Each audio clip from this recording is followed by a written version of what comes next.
स्वयं के अंतर की तीर्थता की तीर्थ स्वरूप की गवेषणा में खोज में स्वयं के तीर्थ को प्रकट करने के लिए जुड़े हुए सारे धर्म सभा के श्रद्धालुगण,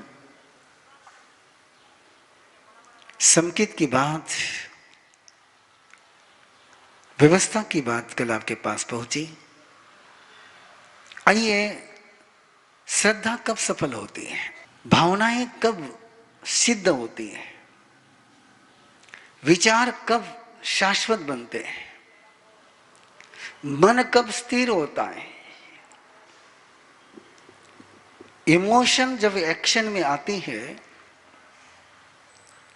तब उस इमोशन की कीमत होती है।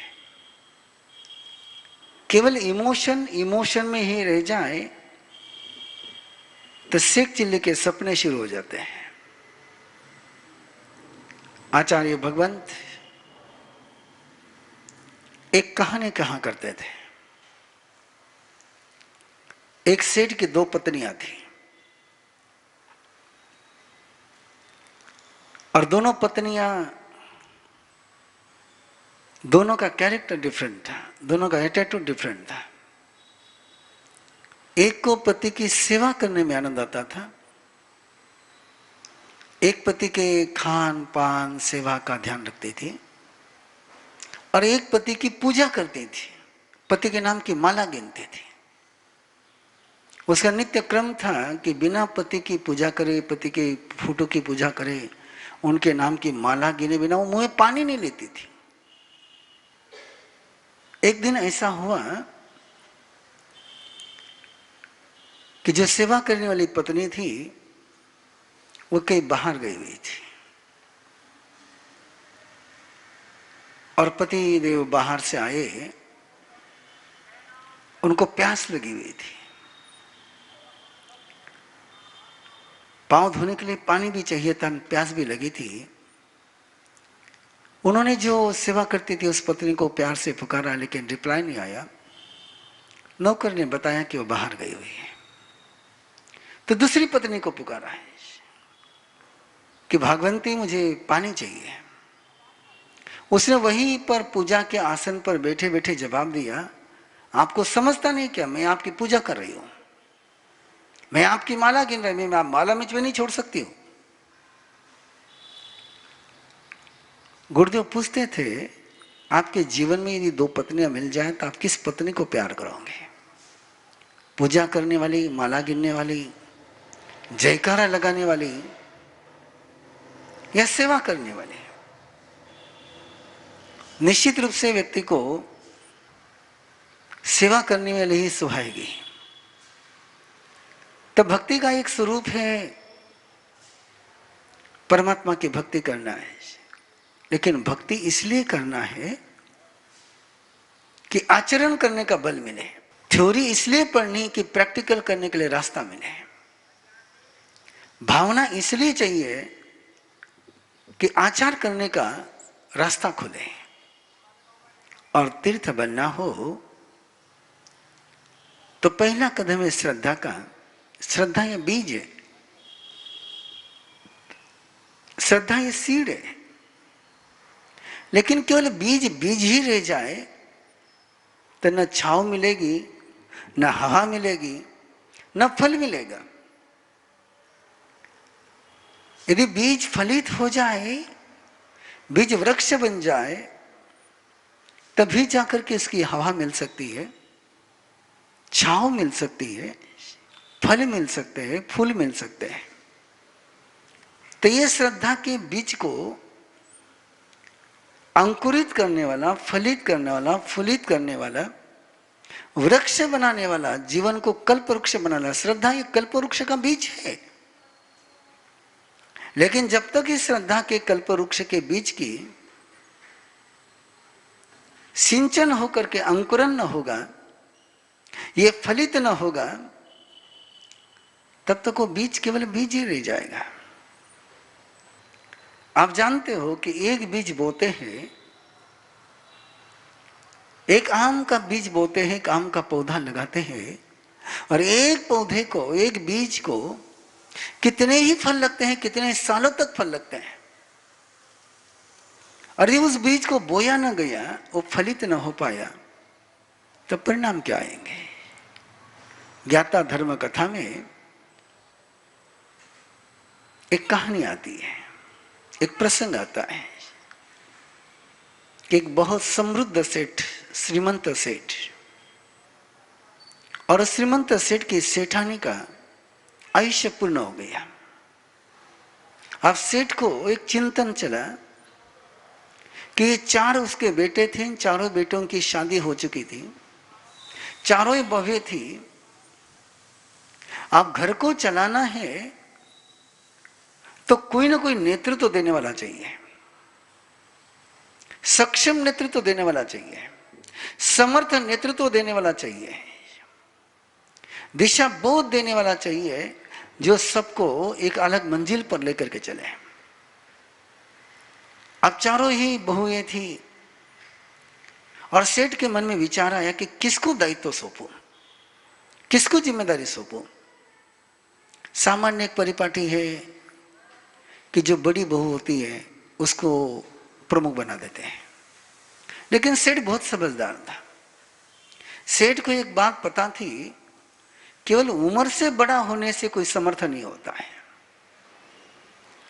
केवल होद्दे से बड़ा होने से कोई समर्थ नहीं होता है। सामर्थ्य ये चरित्र से आता है, एक व्यक्तिमत्व से आता है, एक पर्सनैलिटी से आता है। हो सकता है कि बड़ी बहू उसको प्यारी लग रही होगी, बड़ा बेटा है, बड़े बेटे की बहू है, लेकिन केवल प्रिय होने के कारण से वो समर्थ होगी ऐसा नहीं कहा जा सकता है। और किसको समर्थ कहें, किस आधार पर समर्थ कहें? सेठानी ने अपनी बहुओं को देखा था। अब सेठ का कोई बहुओं को देखने का ज्यादा प्रसंग नहीं आता था, और उसके बावजूद उसको अपनी बहुओं की परीक्षा करनी थी कि आपने सब घर की धुरा, पूरा परिवार की धुरा किसको सौंपे। तो उसने बड़ी समझदारी से काम किया। समझदार लोग जब डिसीजन लेते हैं तो बहुत सोच विचार करके, परीक्षा कर करके लेते हैं। वो केवल अच्छा लगता है इसलिए नहीं लेते हैं, वो सही होता वो निर्णय लेते हैं। सही का निर्णय करना ये बहुत बड़ी कसौटी होती है, और यदि सही का निर्णय हो जाता है, कई बार ये चर्चा चलती है, देश की राजनीति में ये चर्चा चलती है, घर में चलती है, संघ में चलती है, समाज में चलती है, हर जगह ये चर्चा चलती है कि जवाहरलाल नेहरू के बजाय कोई सरदार वल्लभ भाई पटेल देश के पंत प्रधान बनते तो क्या स्थिति बनती। चर्चा चलती है, बहुत अच्छी तरह से चर्चा चलती है। दोनों के कोई राष्ट्र निष्ठा पर, क्षमता पर प्रश्न चिन्ह नहीं है, लेकिन सवाल केवल एक बात का है कि नेतृत्व, सही तरीके से नेतृत्व करने का सामर्थ्य किसमें है। और उस सामर्थ्य की खोज में उस सेठ ने एक छोटी सी परीक्षा लेने का तय किया। और उस समय की ये जो परीक्षा लेनी रहती है नेतृत्व की, वो इंफॉर्मेशन की नहीं रहती है कि नॉलेज कितना है, उसकी परीक्षा नहीं होती है। तो उसके अंदर का समस्या का समाधान निकालने का सामर्थ्य कैसा है, उसका सोच कैसा है, उसका एटीट्यूड कैसा है, उसके पास जानकारी कितनी है, उसके पास कितना भाषा का ज्ञान है, इसके आधार पर नेतृत्व तय नहीं होता है। और यदि उसके आधार पर नेतृत्व तय होता तो जितने आईएएस ऑफिसर है वे सारे मंत्री बन जाते। क्या आईएएस ऑफिसर के पास बुद्धिमत्ता बहुत है, इंफॉर्मेशन बहुत है, लेकिन नेतृत्व का कौशल्य होना, संगठन का कौशल्य होना, लीडरशिप का कैरेक्टर होना, यह बहुत डिफरेंट है। नॉलेज आपको स्कूल और कॉलेज से मिल सकता है, इसलिए ध्यान में रखना, नेता कभी बनाए नहीं जा सकते हैं, नेता के लिए अंदर का गुण चाहिए। बहुत इतिहास की पुरानी बात है, चाणक्य नंद राजा से प्रतिशोध लेने के लिए एक समर्थ व्यक्ति की खोज में था कि जिसको लेकर के वो नंद राजा को सत्ता से च्युत कर सके, जिसको राजा बना सके। और ऐसे व्यक्ति की खोज के लिए वो गली गली गांव गांव घूम रहा था। और गली गली गांव गांव घूमते हुए एक जगह बच्चे खेल खेल रहे थे, बच्चे खेल खेल रहे थे। और बच्चे के खेल में एक व्यक्ति प्रमुख बन रहा था, नेतृत्व कर रहा था, और उसने अपने पूरा नगरी का एक मैप बना के रखा हुआ था। और उस व्यक्ति को चाणक्य ने देखा, बच्चा है लेकिन खेल खेल में भी वो नेता बनकर के जी रहा है। और चाणक्य ने उससे बात करी और उसको हाथ में लिया और चंद्रगुप्त राजा बना के छोड़ा। ये अंदर की एक पहचान करने के लिए सेठ ने एक परीक्षा लेने का तय किया। और परीक्षा लेने के तय करने के साथ उसने उस परीक्षा को ओपन रखा है कि किसी का पार्शलिटी का आरोप ना आ जाए। इसलिए उसने सारे बहुओं के पीहर वालों को बुलाया। सारे पीहर वाले इकट्ठा हुए वहां पर, और पीहर वालों के सामने बिना बहुओं को बुलाए पीहर वालों के सामने अपना दिल खोल के रखा कि आगे में मैं घर का नेतृत्व किसी को सौंपना चाहता हूं, उसके लिए एक परीक्षा लेने के लिए आज मैंने एक उपक्रम करना है। मैं देखना चाहता हूं कि मेरे कुल की, मेरे परिवार की इज्जत गरिमा कौन सुरक्षित रख सकता है, कौन बढ़ा सकता है, उसी को मैं नेतृत्व सौंपने का निर्णय करूंगा। सारे पीर वालों ने कहा बिल्कुल सही बात है, केवल उम्र में बड़ी इसके आधार पर मैं निर्णय नहीं लूंगा, केवल उम्र में छोटी इसके आधार पर निर्णय नहीं लूंगा। तो किसके पास वो विजन है, को हुज विजनरी, दृष्टि किसके पास है? बोले करिए, आराम से करिए। और सारे जब पीहर वालों की सहमति हो गई तो सेठ ने अपने पास चावल रख लिए, साड़ी, चावल नहीं थे साड़ी थे जिनको बोया जा सकता था। और बुलाया उसने बड़ी बहू को बुलाया।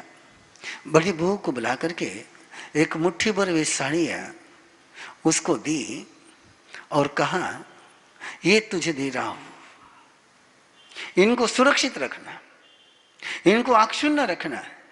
मैं कभी भी तुमसे मांग सकता हूं, जब मैं मांगूंगा तब मुझे देनी होगी तुम्हें। अब इतने सारे पीहर वालों के बीच में दिया तो क्या दिया, एक मुट्ठी भर साड़ी के दाने। उस बड़ी बहू को बड़ा अटपटा सा लगा है, उसको इंसल्ट फील हो गया। क्या गिफ्ट दी इतने लोगों के सामने, क्या मेरा इज्जत का पंचनामा किया, और क्या मुझे चावल के दाने साली संभालने के लिए दिया।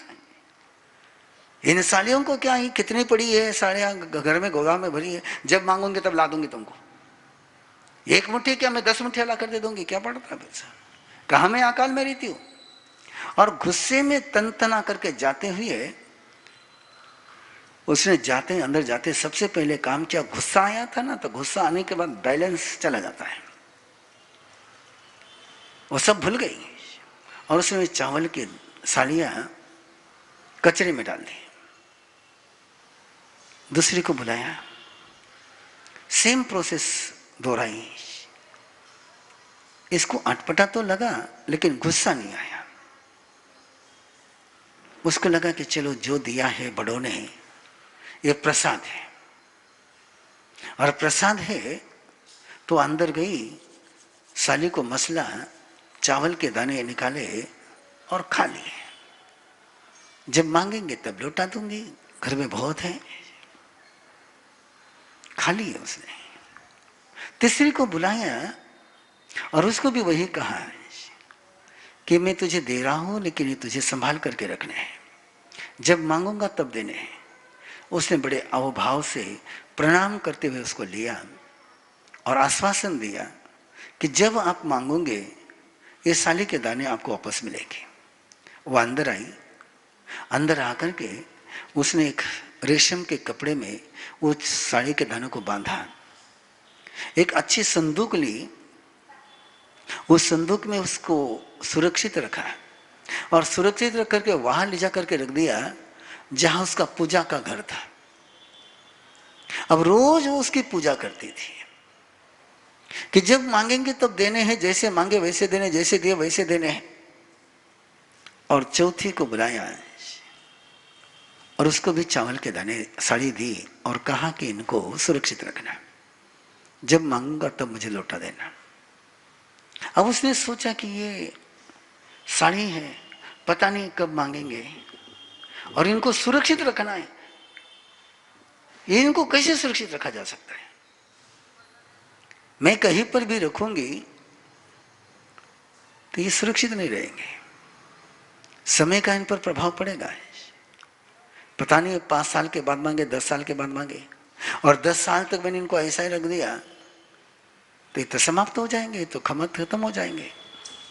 वो पीहर वाले आए हुए थे, उसने अपने भाई को बुलाया और भाई को कहा ये मैं तुमको दे रही हूं, तुम एक काम करना, अपने खेती में इनको बोना, इनकी फसल लेते जाना, और जैसे जैसे फसल आते जाएं उनको वापस बीज के रूप में डालते रहना। एक फसल आ जाए उसके बीज बनाना, अगली फसल के बीज बनाना, अगली फसल के बीज बनाना, बीज बनाते चले जाना तुमने इसके। इसमें का एक भी दाना खाना नहीं, बेचना नहीं, बोले जो भी फसल आ जाए उसको इन्वेस्टमेंट में डालते जाना। 5-10 साल बीते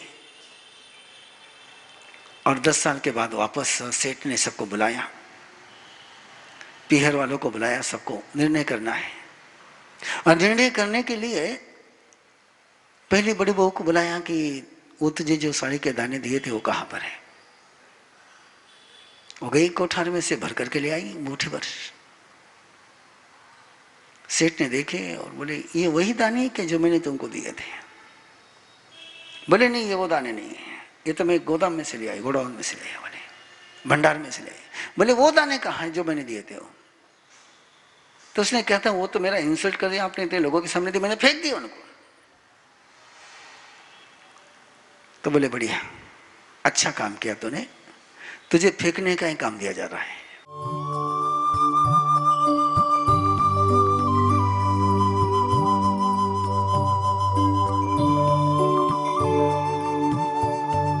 इस कार्यक्रम के पुण्यार्जक हैं श्री दीपचंद जी, श्री सुनील जी, श्री सुजीत जी, श्री सूरज जी पारख, पूना दाल एंड बेसन मिल्स, पुणे।